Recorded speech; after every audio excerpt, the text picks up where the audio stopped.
All right, Mary. So take it away. Awesome. So yes, language and our success, it's really hugely linked, and people don't really notice how much our language either accelerates us or stops us. The first bit of language that I want to share is the two most powerful words in business. Thank you. So thank you, Common Sense, for having me here today. And you guys who are all here, thank you for being here, because the one commodity that we all have the same of, cannot get any more of, is time. So thank you for spending this time with us today. It's really exciting. I want it to be noisy, like we've got in the background. Look at Matt, he's got Ronan's name today. Got some noise going on in the background. We want it to be interactive, so stop me at any time, any questions as we go through. I'm Mary Jensen. I'm a human behaviour specialist and a mindset master. Hey, Darren, can I just get you to move? Thanks for taking me last night. I'm competing with school time and breakfast. Thank you, Darren, so much. So I'm Mary Jensen. I'm a human behaviour specialist and a mindset master. I work as a high-performing executive coach, and we focus on growth, personal, professional, business. Who here is in the people industry? Me. I'm in the people industry. Me Who has suppliers that are people? Who has customers that are people? Me. Who has staff that are people? Unfortunately, me too. And who here is a person themselves? So we are all in the people industry. So many people think that they sell professional services or they sell widgets, but we're all in the people industry. So understanding people is one of the biggest assets that we can have in our business. This is the NLP communication model, and Matt told me this fantastic story about Ronan that I'll share in a second. So the NLP communication model talks about the filters and how we digest the outside world. So we can bring it in through our minds, through pictures, through sound. Can I have your card for 10 minutes? Through Hey, taste. everybody. How do I mute everybody? Darren, could you mute yourself? Yeah, I was about to say, you can mute everyone if you're Sorry. in control. It's all good. So yes, we digest all our information through pictures, through sounds, through feelings, through taste, through smells, through self-talk. Who's ever experienced a song comes on and it takes them straight back to where they've been before? Or a smell, might be the smell of cooking of your grandmother. It's one that's deep for me. If I smell a fruitcake being cooked, I go straight back to my mum. But if we talk about Ronan and pictures, so Ronan apparently can't see pictures in his mind. So I'll take you all on a journey. Can you all think of a basketball in your mind? What colour is the basketball? Orange. Thanks, Julie. I saw Julie mouth orange. Has it got a word on it? Wilson. Nice. Mine's normally NBL. Can you bounce the basketball in your mind? Что он там говорит, что Ронан. No, it's flat. It's flat. I love it. Like a globetrotter. Morning, Jeff. Are you spinning it on your finger then, not bouncing? Absolutely. And if the net's only 4 feet off the ground, I can dunk it.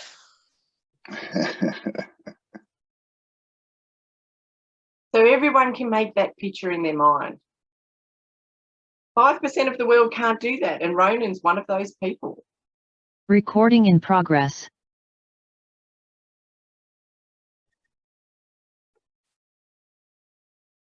Who was able to get that picture in their mind? I'm with Ronan. I struggle. So which one is good for you, Jeff? Do you find sounds or feelings or taste? Sound and smell would be two big ones. There's some way that the outside world comes through our filters back into our mind, into what we make it mean. Today, I'm going to focus on the language part, which is audible, which is the sounds. I don't know. Who's comfortable to say these words in their business? I don't know. Some of us are, and some of us aren't. Many leaders feel that they're supposed to know everything. So uncertainty, the one thing about uncertainty is change is always there. We don't know what's around the corner. Everything is uncertain.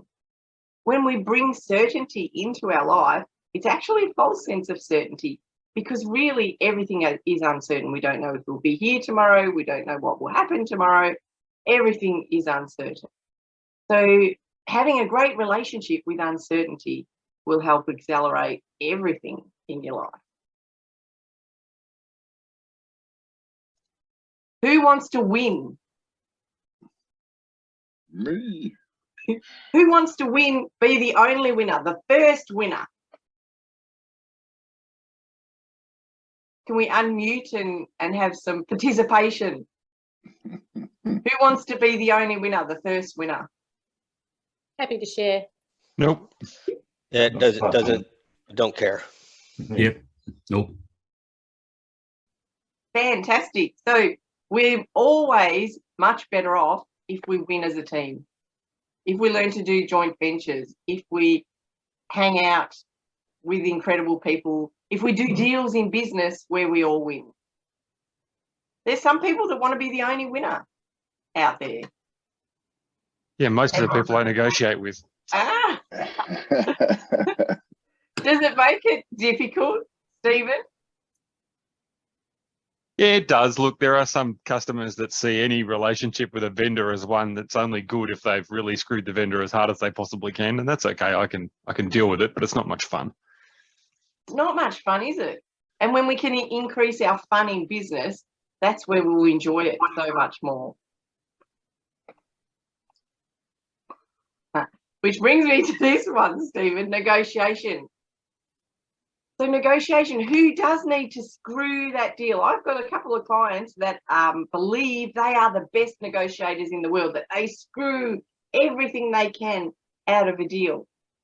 Who wants to have one piece of the pie? Who's happy with one piece of the pie in negotiation?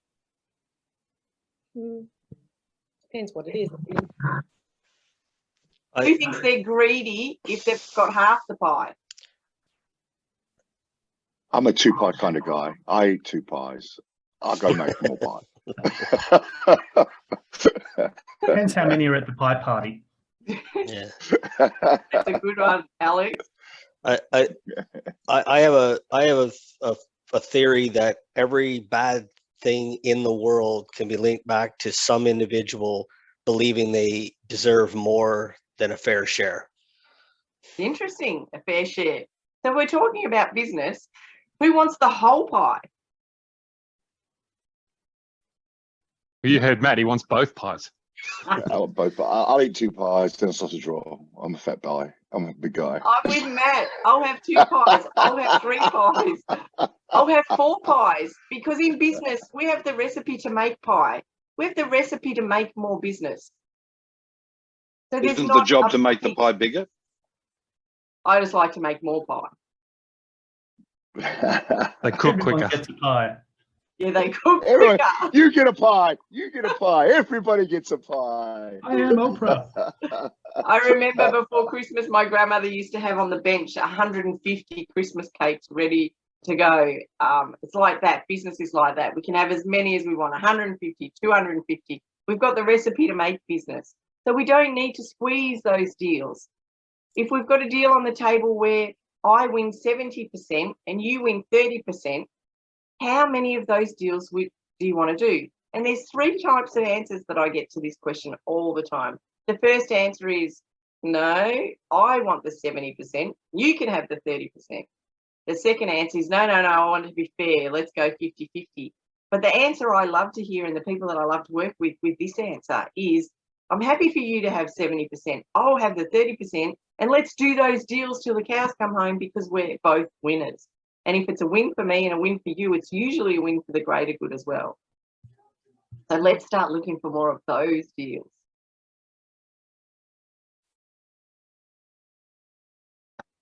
No. Who loves the word no? Times.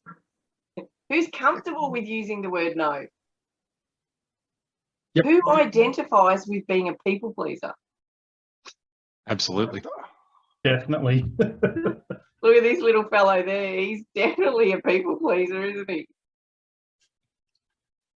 So no is a really powerful word. We need to exercise that no word. We don't go to the gym and only exercise one side of our body. But in life, we've been exercising yes over and over and over and over and over.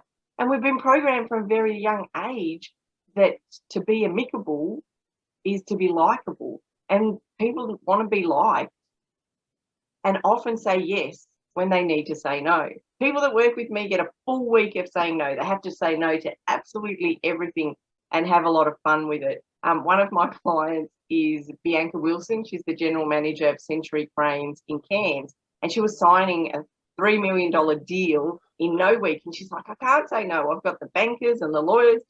And she said she got into the meeting, and the thing is to have fun with it. The more we can bring fun into business as well, the better it is for everyone. So the rule is say no to everything, completely no to everything to rebuild the no muscle. And so she gets into the meeting and she said that the contract was like an encyclopedia. So she picked it up, it was heavy, and she weighed it and she put it down and she said no. And then the whole room erupts. They're like, no, we're not renegotiating. It's just signing today. It's just signing today. And they said the lawyers start talking to the bankers. And so she picks it up again. She weighs it in. She puts it down and she says, yes, let's get it done. So it's about having fun. But if you know that you say yes to people when you need to say no, you need to start exercising that no muscle. And I can tell if people nail it or not. Many clients come back after the first week and go, yeah, I get what you're saying, let's move on. And there's no moving on. You really have to re-establish your no ability. One of my clients said that he had one particular client that always moved the appointments. They would be booked in to have an appointment in this place at this time, and he'd ring and he'd say, oh, can we move it to here because I've got other things going on. Well, my client had other things going on as well, and it used to piss him off all the time. If we show up to meetings while we're pissed off, annoyed, or out of obligation, we don't bring our best self to Recording in progress.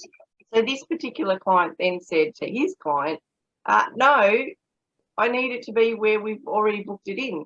And then his client said, well, there's no parking there. And he goes, yeah, there's heaps of parking around the back. So they left it where it was. When he showed up to his next session, he said, oh my goodness, I'm never moving an appointment for somebody else again. What he would have to do every time he moved one of those appointments was he'd have to shift around his whole day because it would move the time that it would take to get to the next appointments. So he's really grateful to start using his no. One of my clients, halfway through the first no week, his daughters picked it up and they said, Dad, you're saying no to everything this week. He says, no, I'm not. So have fun with it, but start to exercise no. If you know you're a people pleaser and you say yes when you need to say no in business, start to say no and watch the magic happen. Because when you say no and you can show up as the best version of you with no obligation or no annoyance of some part that needed to be changed that doesn't make you comfortable, that's when the magic will start to happen. Things will start to flow much easier. Who's going to practice with their no? Me. I'll practice, but are we having a masterclass on divorce lawyers soon?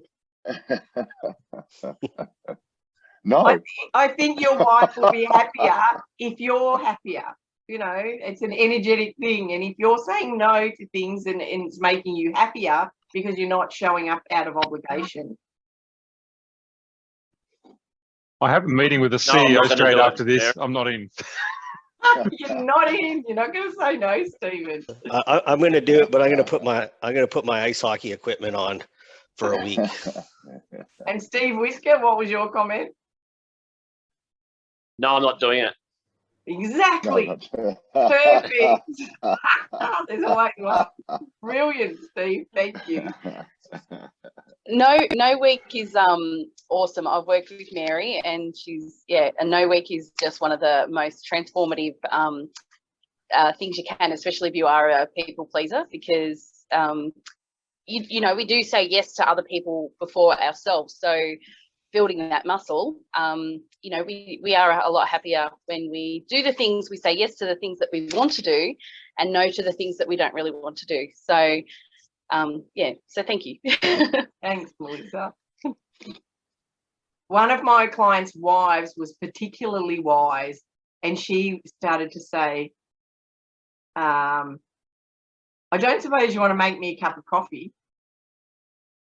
So that one was a really clever one. I'm not sure The how. power of the double negative. Yeah. So play with it. Learn to say no more and have fun. Have fun with it. Realistic. Who loves the word realistic? Me. Who uses realistic in their life to mitigate circumstances?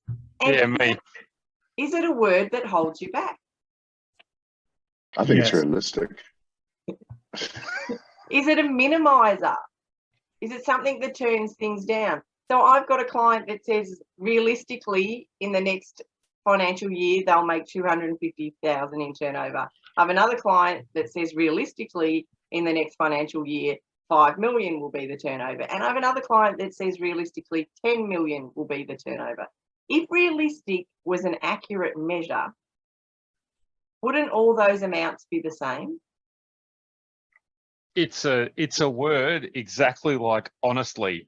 So if I say honestly, blah, blah, blah, what, everything else you said wasn't honest? Realistically, blah, blah, blah, what, everything else you said wasn't realistic. It's a trap.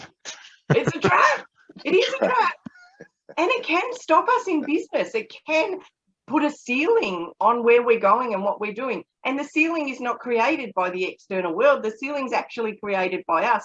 But we think because we need to be realistic, because we're programmed to be realistic, that is a proper measure. So next time you use the word realistic, I want you to think about it. And I want you to think, is this stopping me? Is this holding me back? Is this a ceiling that I've put on something that maybe I can go through? Maybe it's not, but maybe it is. And we want to open up the awareness of being able to push through and change things when we put different types of levels of limit on ourselves. Got to keep an eye on the time. Here's something that we put up against realistic. Sometimes realistic gives us those limits. Who sees a 110 sign speed limit on the road and obeys it? My kids say I'm like a grandma. Oh, I am a grandma, so that's okay. I'm allowed to drive like a grandma. Who sees 110 limit and exceeds it?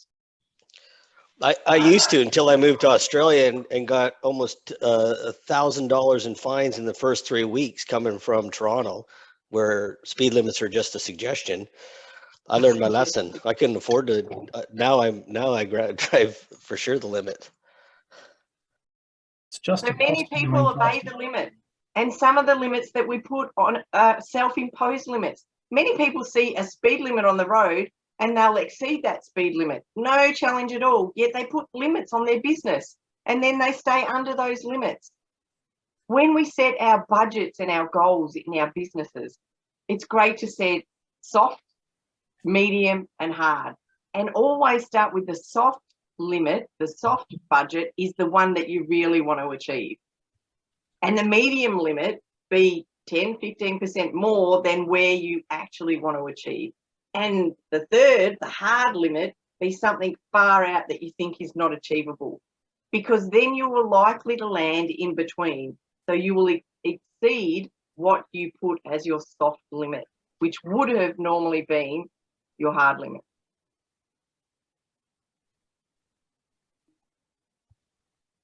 Who's got any suggestions about those sorts of moving those goals or moving those limits, having 3 sets of budgeting? Surely that changes as you reassess where you're currently at and what your goals are. So you're constantly moving it all. Always constantly moving, yes. People who don't know their numbers in business need to become friendly with their numbers, because, and when I was in finance, there was a lot of times where I was asked to produce different types of budgets, and my thinking was always go far and go beyond. And many companies I would go into, and we wouldn't look at our reporting until day 23, day 24. But the next month is over if you're looking at your reporting day 23, day 24. So I always brought things back to day 5 as a hard close, and usually day 8 for board reporting. Then you've got the month to maneuver. You've got the month to make changes. Otherwise, you're always a couple of months behind, which then equates to when you change something or move something in your business, you will be a quarter behind for those changes. So if you're not looking, if you don't know your numbers, first of all, find somebody to help you know your numbers and understand your numbers. And if your numbers are being produced and they get to you after the first couple of weeks of the month, find a way to have your numbers to you in the first week of the month so that you can really understand those numbers and give yourself some time to make changes. So I forgot something. Who forgets things in businesses? Right back at the start, when Everybody. when I was introducing myself, I forgot to say, one of my mentors, Joe Parnay, always said to me, ask people, who are you and what have you done? Before you give them your time, and listen to them. See if they've got the results that you want. See if they know something about what you want. So a little bit about myself is I moved out of home when I was 15 years old. I put myself through night school at Denotes doing the associate diploma in accounting. I worked really hard because I needed to eat. I needed to live. I did every morsel of overtime that I could possibly do so that I could live easier, you know, pay my rent, have a bit of spare money. It was a double-edged sword because I ingrained that work long and work hard inside of myself. And because I worked long hours and I did a great job, I was promoted quickly. So I was promoted to finance manager by the time I was 20 and financial controller by the time I was 25. Huge companies like Robert Bosch, PPG Industries, Keener Metal, GWA. In Australia, GWA owned Dux, Caroma, Dorf, Privis. So huge multinationals and international companies. I ran around in that space for about 30 years. And then the day that I thought was the worst day of my life actually turned out to be the best day of my life. I sat in a boardroom, 19 men and me, and they said, Mary, you're a mum and you're a woman. You must have some nurture in there somewhere. Nurture, no chance. I was one of those ball-breaking bitches at the top of finance, and it was my way or the highway. It was get on or get off really, really fast. And I knew that I had a gap in human behaviour. I'd always been a gap identifier. So I started to retrain in human behaviour to better do my finance role. And it was about 18 months into that journey that I realised I was on a personal transformation journey, that I was changing for myself. I rearranged everything in my life. I love human behaviour. I love people. I stopped focusing on my masculinity and I started embracing my femininity. I've changed everything in my life. I study like a mofo. I read books. Ronan and I are in a book club, and a few of you guys here are in a book club. I learn as much as I can about the brain and brain change and what's possible with change and changing those neural pathways. We think that we have a pattern and that it happens over and over and over and over and we can't do anything about it. But we can. You can actually say no to that pattern and start to rewrite our brain. And then maybe we won't adhere to the limits that we've self-imposed on ourselves. Who uses the word hard? I did hear myself. I worked hard. Lots of people say, I work hard. Our brain is an unconscious blank hard drive.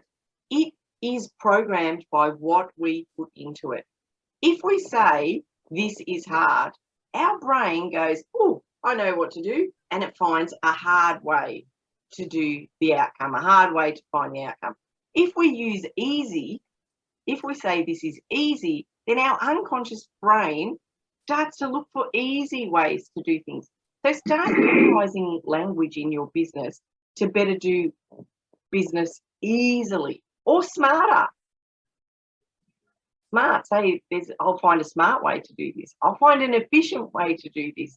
But I'd like you to think about, unless you want a hard-boiled egg, if you want a hard-boiled egg, absolutely keep the word hard in your life, especially if you don't want to run a yolk. But if you're talking about in business or finding ways through a challenge, I want you to start using easy, fast, simple, smart. They're way better options than to be programming our brain to find the hard way to do things. Has anyone got another example of when to use hard? Work out. Work out hard. Yep. There will always be ways that you can find the exceptions. Go hard. Go hard. Yep. Go hard or go home. I'm going home.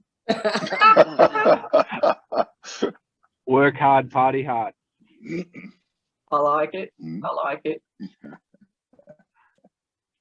But if you're trying to find an answer to the task, and I did use the word but, and that's coming up, find an easy way, a smart way, an efficient way. Who uses the word try? Yoda. Oh, I could have had a Yoda picture. Absolutely. I use it all the time. You use it all the time, Jeff? Yeah, because it's one of my mantras. I don't care if you fail. I care if you don't try. It's an interesting concept because I want you to hear what your unconscious mind does with that word. Can everybody find a pen? Do you have a pen in front of you? It's the first time in about 6 years I actually found a pen. So put the pen in front of you on the desk or the shelf, whatever you've got. And I want you to try to pick up the pen. Where's the pen? Oh, Jeff, you picked it up. Matt, you picked it up. I succeeded instead of trying. If the pen is in your hand, you've picked it up. If the pen is on the bench, you haven't picked it up. Our unconscious mind has no action for try. And a confused mind never buys. So if you think about that, I'm trying to do something, we're confusing our mind. It doesn't know what action to take. So do or don't do. Remove that word try because you'll be confusing your unconscious mind. It does not know the action to take, doesn't know what to do. How does that work in a leadership standpoint when it comes to failing? When people like picking up a pen is easy, but there are things that you ask people to do, and really in parenting as well, where you ask people to do and they will fail. So they have tried, but they didn't succeed or failed. So how do you? I hope my question is clear. Yeah, absolutely. Understand. And the one try that we probably do want to have is the try in football, isn't it? Because that's how we score. I did think about having a football picture here. So great question, Jeff. Are they doing? They're doing. Yeah, okay. They are doing whatever the activity is, whatever the task is, they're doing. The outcome of the task might not have been optimal. It doesn't really mean failure, does it? It means that's a way not to do that. Yeah, fair enough. So we need to find another way that is to do that, another way that it will find the optimal outcome. So say with the light globe, they failed The stats say 9,999 times. Did they fail? They figured out 9,999 times how not to create the light globe. And eventually, they found the way that did work. So do or not do. And the try that you're allowed to have is the one in football. Is it football, gridiron? I don't even know. Rugby. Rugby. Rugby. Okay. Just married. The word just. Who uses the word just in their vocabulary? All the time. Just is a minimizer. What was that? It's just a little thing. It's just a little thing. Just is a minimizer. So if we want to turn things down, we can use just. But many, many people, I'm just a mum. I'm just an employee. I'm just whatever the thing that comes afterwards is a minimizer. So in this picture, they're just married, which means they've been only married for a little while, like very, very little while. We want to be aware when we're utilising just, when we're turning things down. I'm just a mum, or I'm just an employee. I am a mum, or I am an employee. We don't want to turn those things down. We want to turn things up. We want to celebrate our wins. We want to celebrate who we are. Who's got some examples of where they use the word just and they might want to remove it? I used to use it in emails, Mary, when I'd say, you know, just following up on XYZ. And then it sounds like, oh, you know, I'm really sorry for interrupting you. And, you know, it's just little old me. So I've actually written emails and then deleted and started again. And it's just training your mind, you know, to not use it in that way. Brilliant. Julie, how did you know? What gave you the awareness? I think I just read something somewhere, Mary, that used that as an example. And I thought, shit, I do that. And then it just, you know, and then as soon as I did it, it just reminded me. And I still do it. I did it the other day, but I consciously am aware of it. So because it's habit. So I delete it and start a new sentence. But you know, I'm very aware that, you know, I've done it in the past and it's just trying to retrain my mind. It's like, no, it's not, you know, just letting you know, this is actually an important message or email. So I flip it, you know. So yeah, I consciously am aware of that. And when you're receiving those emails, if somebody's receiving them, do they turn down the importance of the email because you use the word just? Well, now that I'm aware of it, I notice it when other people send it to me and I think, you shouldn't have done that. Stop doing that. Matt, you were going to say something? I have been in a room where a guy said to me, I'm just a multimillionaire. So, you know, take that how you want to. I'm just a multimillionaire. Okay, there's an exception. He got some interest the day before and it took him over the edge and now he's just the multimillionaire. Or he wants to be a multi-billionaire and at this stage it's a just. On this occasion, he's the 12th richest man in Australia, and I didn't know who he was. And he was talking to me. He had a pair of glasses with a sellotape on them. He was like an old miner kind of guy, and he goes, "Oh, look, I'm just a multimillionaire." And I'm like, "Oh, mate, we've all got our problems, haven't we, brother?" And that was it. But that's the only time where it stood out. I thought, yeah, we're in different leagues in this one. Sounds like a bit arrogance to me. Yeah, a little bit. I think he's pretty drunk. So. Mary, I use it like it's just to check in with the team. I know I'm just aware of it. We're just checking in, or so it's downplaying as well. Yeah, downplaying. You want to check in. You don't want to just check in. You want to be really checking in. I think it's definitely a societal thing where you're programmed to be humble, and that's where I would use it all the time.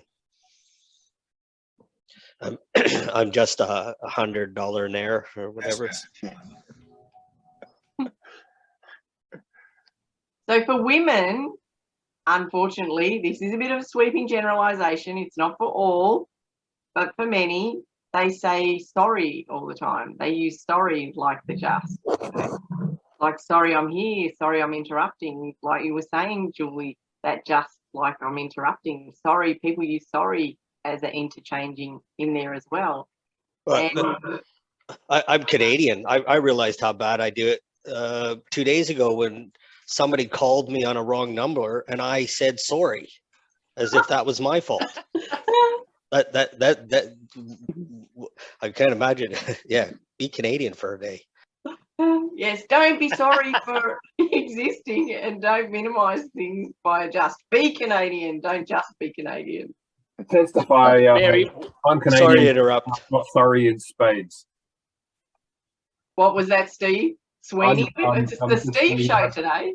Testify, Jeff. I'm Canadian and I've got sorry in spades. It's the way I was brought up, but it's very hard to get around. So the first step is awareness. The first step, like Julie said, she became aware that she was doing it in the emails. And once you become aware, then you can change it. So supporting someone, I got someone at work that would say sorry 100 times in the day. Everything is like apology, and I've, brought it up, but it's obviously not sticking. So I guess it's just maybe talking more about the science behind it. And it is definitely programming. And internationally, if you've got VAs that are in the Philippines, they're very amicable. They want to please. So they utilize it a lot as well. So it is about being gentle with encouraging people to change it. Steve Whisker and I have trained together at the Coaching Institute, and Sharon Pearson, who runs the Coaching Institute, she'll beat you up if you say sorry. She'll beat it out of you. I'm not suggesting anybody does that. She'll be, she'll like raise her voice and be aggressive and yell at you if you use that to reprogram. I'm not suggesting to be that way. But if you want to find ways, ask them, what are you sorry for? And get them to think. Like, Jeff, I'm sorry that I answered the wrong number. Like, what are you sorry for? Start to think about what you're sorry for. When you start to think about what you're sorry for, your brain will start to think, well, am I really sorry or am I not really sorry? And that will reduce the occurrence of it as well. Be gentle and kind with yourself if you want to change anything. Don't beat yourself up. Don't have that negative self-talk when you're attempting to change something in your life, because first you've got to become aware. Once you become aware, it will amp up, because what we focus on is what we get, to the exclusion of everything else. So when we become aware, it will amp up. We will notice it more and more and more.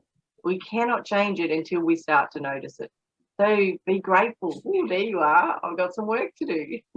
Oh, there you are. I've got some work to do. Not just some work to do. I've got some work to do. Really, actually, who tapped on this before? Honestly sits in here as well. Really, so everything else wasn't real. Actually, so everything else wasn't actually. Honesty, so everything else was dishonest. Think about where we use these words, and are we really wanting to use these words? Our language really indicates where we're at. If we use really all the time, people will really not listen to us, because we really aren't being exactly who we're supposed to be. Who uses really, actually, honestly? The reality is. The reality is what we create with our thinking. I actually use it all the time. And for what purpose do you use it, Jeff? I was just actually in this context, I was just trying to be funny. I think. Yeah, that actually didn't work very well. Perfect example. So now you should say sorry. Yeah, exactly. sorry about that. So really, you're not funny. You don't need to be sorry. Yeah. You're just being funny.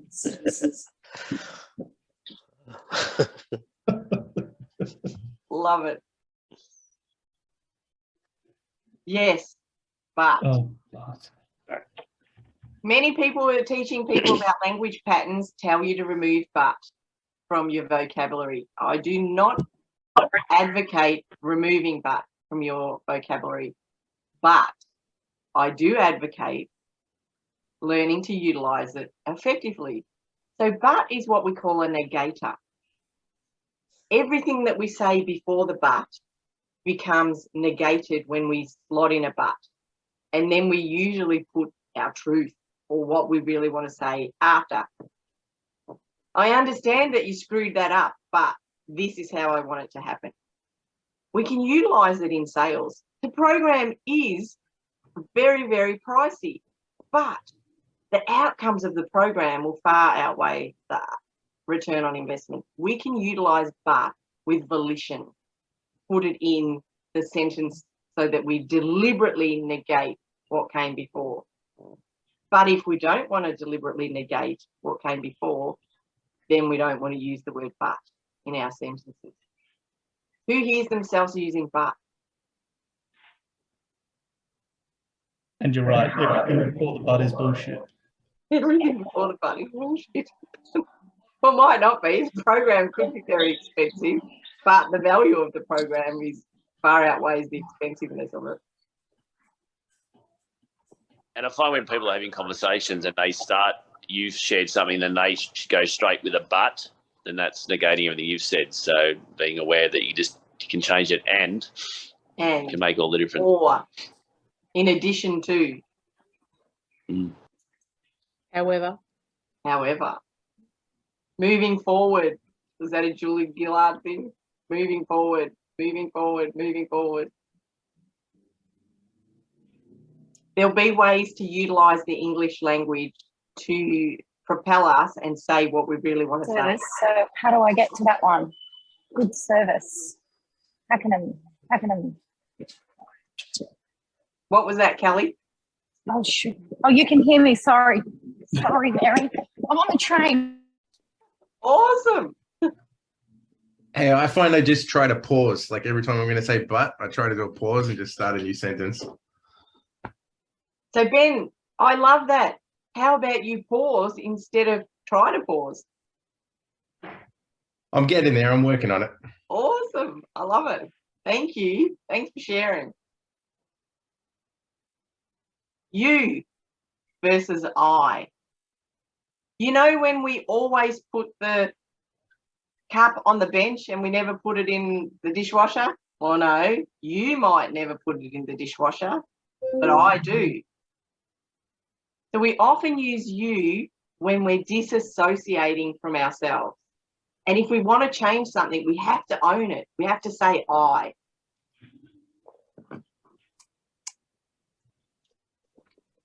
Who hears themselves saying you when they're talking about themselves?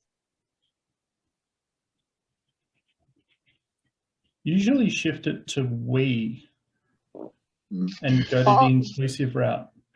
Ronan and I have that's a your opportunity. That's a you problem. That's something you can take care of. It works better than no, it's not my thing. It's you open it. That's a you opportunity, to go and do your shit. My team know that when I say, what can we do about this? That means, what are you going to do about it? So what about when you're talking about yourself, Steve? Do you or do you I? No, I'm I. Yeah. I tend to use we too much. I'm a one-man show and I use we. So the royal we. Yeah, it's interesting, Mary, because this is one of the things that I really had to learn to own. And noticing earlier when I was speaking about being the people pleaser, I said we. So that was really interesting. Yeah, as a disassociation. So we, when we people please and when, it was really interesting. Yes. So if you want to change something that you're doing, if you become aware of something that you want to change, because seriously, sometimes we don't want to change things. Some things are working for us and we don't want to change those. But if you're aware of something that you want to change, you need to bring it in. You need to associate into it. You need to own it. And the owning it is the I. The you is downplaying that everybody does it. so therefore it's okay to do. I wanted to change my life. I wanted to step in and use different language. I wanted to help everybody feel included.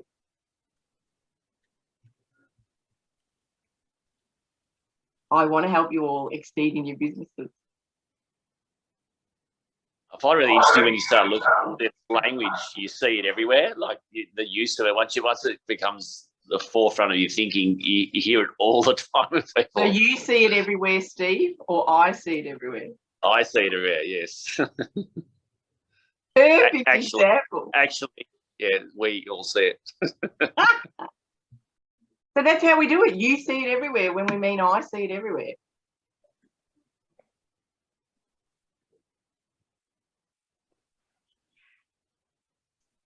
That versus this. It's very similar to you and I. This brings something in close to us. And when we want to change this, we bring it in close. That pushes it away. If we want to talk about depression and anxiety, we want to say that depression or that anxiety because we want to move it away from ourselves. When we want to change something or bring it in closer, we use this. Can you feel and see the space between those two words, this and that? So when you're talking to a team, this is really a challenge right now. If we say that's a challenge, we've actually pushed it away and they've moved it outside, moved it away. So it will increase and decrease urgency. That's a problem versus this is a problem. This is a problem right now. Who uses this and that? This is important to me, that isn't. You know? Yeah. I'll deal with that later and never do. Yeah. But if you're listening to people say that and they say, you know, they use the word that, you know that it's not important to them. So you can actually go, well, hold on a minute. This is important to me. Why isn't that important to you? And bring it back if you listen to what they're saying.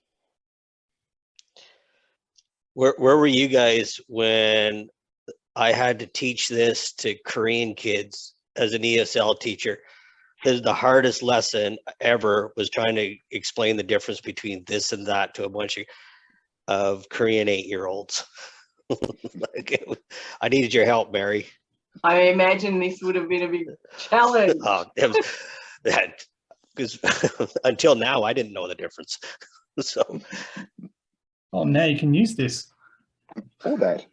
Or that. And thank God that's not a problem anymore, Jeff. Yes, that's it. That's it. That's it.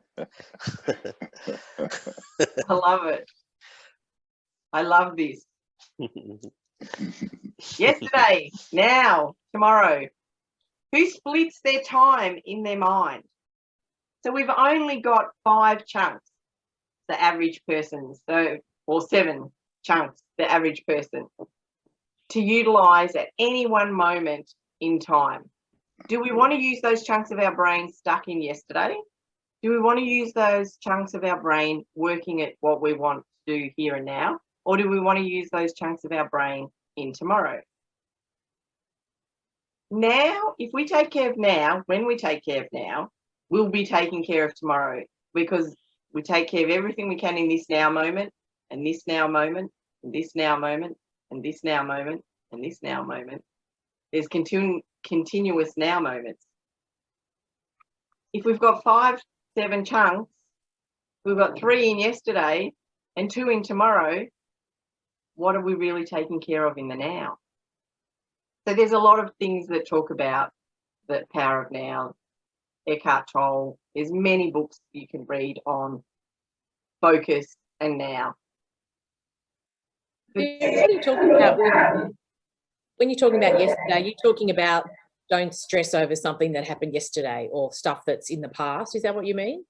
Yes. So we can either live in the past. So many people live in the past. And depression lives in the past.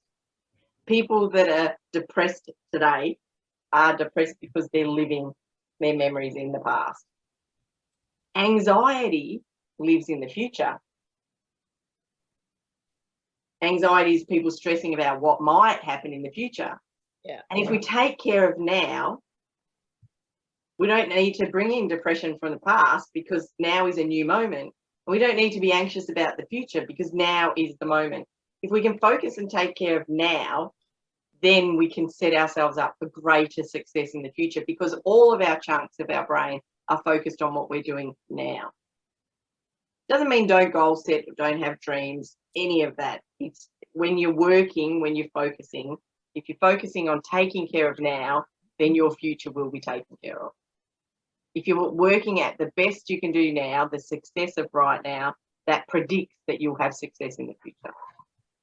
I'll be working. One of my distinctions is now versus later, and really focusing on, obviously you can't do now all the time, but in that moment, like when the petrol light goes on, rather than going, oh, I'll do it later, I just next petrol station, pull over, get it done, and then it's done, and I'm not running late the next day because I've forgot to do petrol. And I love that one. There's many options we can slot into that scenario. Soon.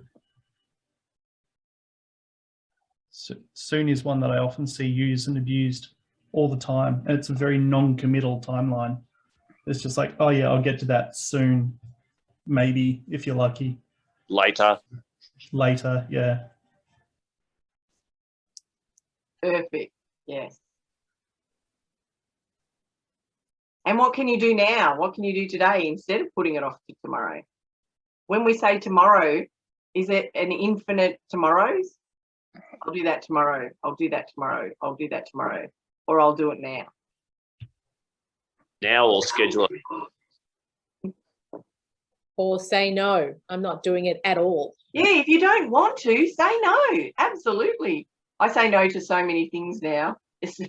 I don't turn up to events out of obligation. If I don't want to go, it's a no. And how I choose, you guys all probably that watch me know that I'm at lots and lots of events. And on my board, because I track everything, numbers, I track everything. On my board, I have the outcomes of my successful client prospects to the events that I've been to. And if I'm looking at that, when I'm looking at that, I can very easily decide what event to go to based on the outcomes that I've had. Right, we've got 5 minutes left, Mary. It's what have we got left? Here we go. Feedback. Feedback. Who hates I was giving feedback? you some. So my husband's a detail logical man. He gives feedback very harshly. So we have a rule: whenever he hears me speak on the day, he needs to tell me how incredibly wonderful I am and how wonderfully I spoke. And the next day he's allowed to give feedback his way. If I cook an incredible lasagna, my kids will all say, Mum, that was just awesome. And my husband will say, that was fine. And if it wasn't fine, he'd give me the feedback. Too hot, too cold, too chewy, pasta wasn't cooked. Learn to love feedback. You don't have to take feedback on. Listen to it and discard it if you want. I have feedback from somebody I know in the last couple of weeks who told me I need to cut my hair more age appropriately. I love my hair. There's no chance I'm cutting my hair. I can make it curly. I can make it straight. That was feedback. I don't have to take it on.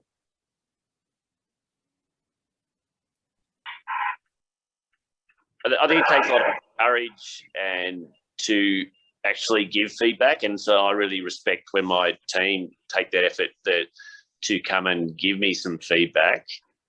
It's usually wrong, but they've got to but I just think of it as gift. They've wrapped up, they've gone the effort, they've gone and purchased this gift that they're going to give to me, and they've gone to that, and so I just want to respect that and accept it and thank them for it. I've actually, when you hear all the time, managers, leaders, bosses say, I have an open door policy, but that usually just means I have an open door policy. If you have a problem, I'll help you fix it. It rarely means if I'm the problem, I have an open door and you can come and tell me.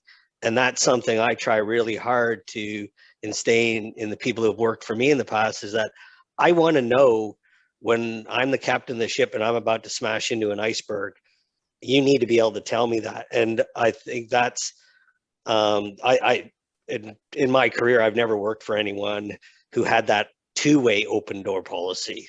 It was always one way, you know, happy to point out your problems and help you out. But if I'm the problem, no way I'll listen. So it's very powerful.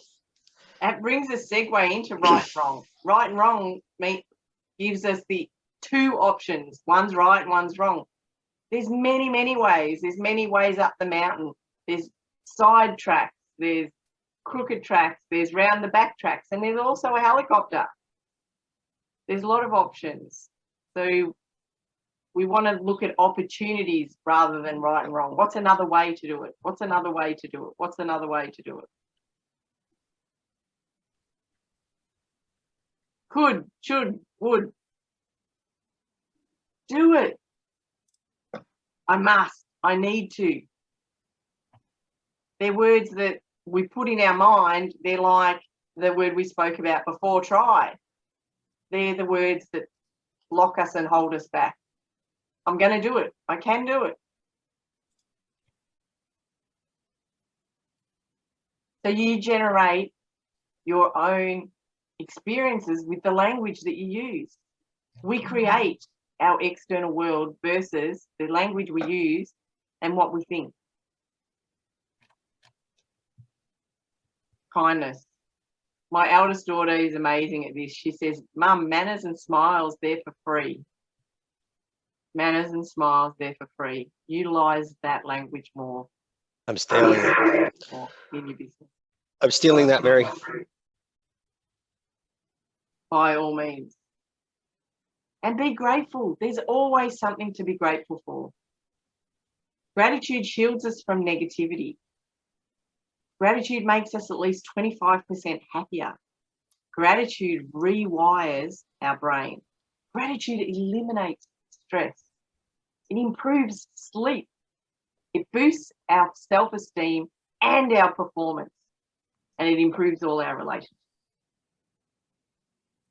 Whenever you're in a sticky moment that you feel annoyed, angry, frustrated, and you feel that stress rising, think about something that you're grateful for.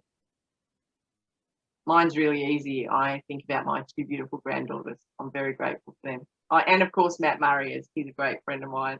I'm always grateful to have Matt in my life. That brings a smile and a laugh to my face. Thank you, Miss Anderson. I appreciate that. So it's okay not to know.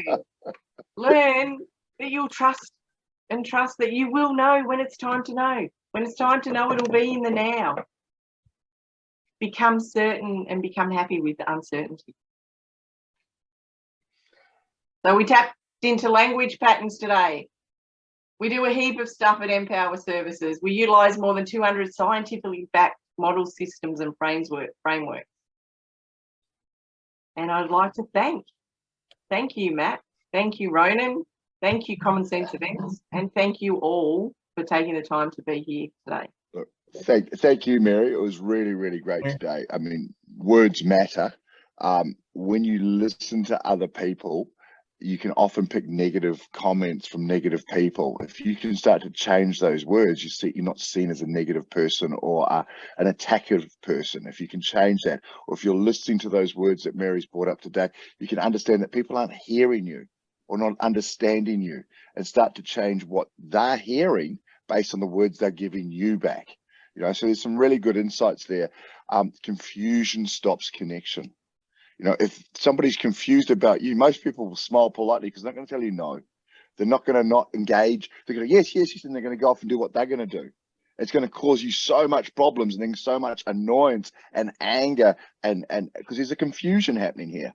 A lot of these words that Mary has raised today are very, very easy things to listen to and to help your team change their thinking, or listen to and work out that they're not understanding you. So as Jeff sort of said, become the manager that takes that feedback and changes from themselves.